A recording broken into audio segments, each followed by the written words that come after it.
માવઠાથી ખેડૂતોને મોટા પાયે નુકસાન છે ત્યારે ધોરાજી ઉપલેટા પંથકના ખેડૂતોને કપાસ, મગફળી, સોયાબીન સહિતના પાકને મોટા પાયે નુકસાન.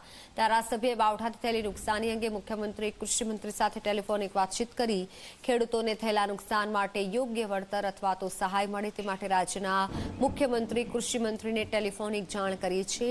તેમને રૂબરૂ પણ રજૂઆત કરીશ તેવું ધારાસભ્યએ જણાવ્યું છે. છેલ્લા 3 દિવસ થયા જે કમોસમી વરસાદ પડી રહ્યો છે તે વરસાદને લીધે ખેડૂતોના ઊભા પાકને ખૂબ જ નુકસાન થયું છે.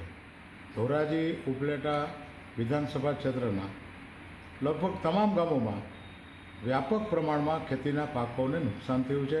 મગફળી, કપાસ, સોયાબીન, અન્ય પરચુરણ પાકોને મોટે ભાગે નુકસાન થયું છે અને આ નુકસાન માટે ખેડૂત ખૂબ જ ચિંતામાં છે. ખેડૂતોને આ નુકસાન માટે યોગ્ય સહાય મળે, વળતર મળે એના માટે રાજ્યના માનનીય મુખ્યમંત્રીશ્રી અને રાજ્યના માનનીય કૃષિમંત્રીશ્રીને મેં ટેલિફોનિક જાણ કરી છે.